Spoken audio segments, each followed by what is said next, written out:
आपके साथ हिमानी नैथानी। शाम के 5 बजने को हैं और हम लेकर हाजिर हैं अपनी खास पेशकश 5 का प्रहार, जिसमें आज मैं बात कर रही हूं दिल्ली सर्विस बिल की।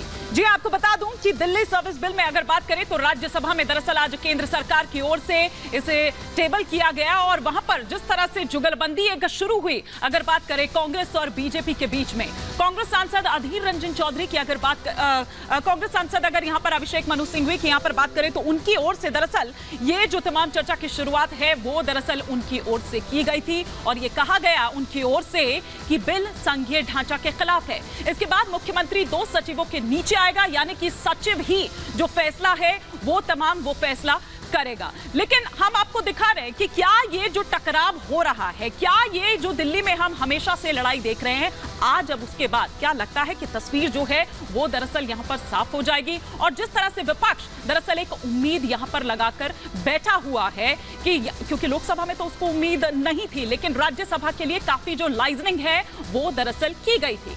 अब सभी बोर्ड्स जो हैं, कमेटी जो हैं, उनके प्रमुख सुपर सीएम यानी कि गृह मंत्रालय से ही बनाए जाएंगे। क्या निचले पायदान से लेकर ऊपर तक अफसर के लिए नीतियां बनाना चाहते हैं? ये दरअसल सिंघवी द्वारा कहा गया। दरअसल साल 2014 से ही दिल्ली की आम आदमी पार्टी और केंद्र की नरेंद्र मोदी सरकार के बीच राजधानी पर नियंत्रण का जो संघर्ष शुरू हुआ था वो अब एक महत्वपूर्ण पड़ाव पर यहां पर दिखाई दे रहा है। दोनों सरकारें चाहती हैं कि राजधानी में अधिकारियों और कर्मचारियों की जो ट्रांसफर पोस्टिंग है उसका अधिकार उनके पास रहे।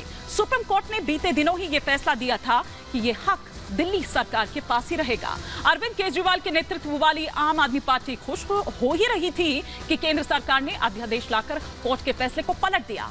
लोकसभा से यह बिल पहले ही पास हो चुका है, जैसा कि मैंने पहले भी कहा, और इस बिल के कानून बनते ही ना सिर्फ अफसरों की ट्रांसफर पोस्टिंग के अधिकार पर बल्कि केंद्र सरकार का भी कुछ नियंत्रण इस पर होगा, बल्कि दिल्ली महिला आयोग और दिल्ली इलेक्ट्रिसिटी रेगुलेटरी कमीशन जैसी जो संस्थाएं हैं उस पर भी केंद्र का प्रभाव बढ़ जाएगा। आज इसी पर कर रही हूं मैं 5 का प्रहार। लेकिन क्या है दिल्ली सर्विस बिल वो भी आपको यहां पर बताएंगे। लेकिन उससे पहले जिस तरह की जुगलबंदी आज दरअसल सदन में देखने को मिली कांग्रेस और बीजेपी के बीच, यानी कि अभिषेक मनु सिंघवी और सुधांशु त्रिवेदी के बीच, पहले आपको यह सुनवाते हैं। ये दिल्ली के बारे में शेर बिल्कुल उपयुक्त बैठाता है। ये बिल, ये प्रस्तावित कानून चेहरे पे सारे शहर के गर्द मलाल है। जो दिल का हाल है वही दिल्ली का हाल है, दुख और आक्रोश का हाल है। मैं सिर्फ ये कहना चाहता हूं कि गुजरात में कांग्रेस का वोट हाफ कर दिया, पंजाब में इनका स्विच ऑफ कर दिया, दिल्ली में साफ कर दिया और आपने इनको माफ कर दिया। और उसके माफी के बाद भी मुझे लगता है अभिषेक मनु सिंघवी जी ने कहा था, तो मैं भी ये कहना चाहता हूं, आप साथ में आए हैं दिल्ली के इस बिल पे, दिल्ली की जनता के लिए आए हैं या किसी और कारण से आए हैं, ये दिल्ली की समझदार जनता समझती है। तो मैं भी एक पंक्ति कहना चाहूंगा कि शाम तक सुबह की नजरों से उतर जाते हैं, इतने समझौतों पे जीते हैं कि जमीर भी मर जाते हैं। अब यह एक संवैधानिक विषय है। तो क्या है दरअसल जो ये दिल्ली सर्विस बिल है जिस पर हम चर्चा कर रहे हैं आज, उससे पहले यहां पर आपको बता दूं सिलसिलेवार तरीके से कि दरअसल ग्रुप ए अफसरों पर एक नई व्यवस्था जो है वो दरअसल आएगी। इसके जरिए ट्रांसफर पोस्टिंग के लिए अथॉरिटी बनेगी, राजधानी लोक सेवा प्राधिकरण होगा इसका नाम। अथॉरिटी को जो सालाना रिपोर्ट है वो नहीं देनी होगी। बोर्ड आयोग की जो नियुक्तियां हैं उन पर एक नई व्यवस्था जो है वो लागू होगी। बोर्ड में नियुक्तियां अथॉरिटी की सिफारिश पर ही की जाएगी। दिल्ली सरकार के हक बिल से कम होंगे।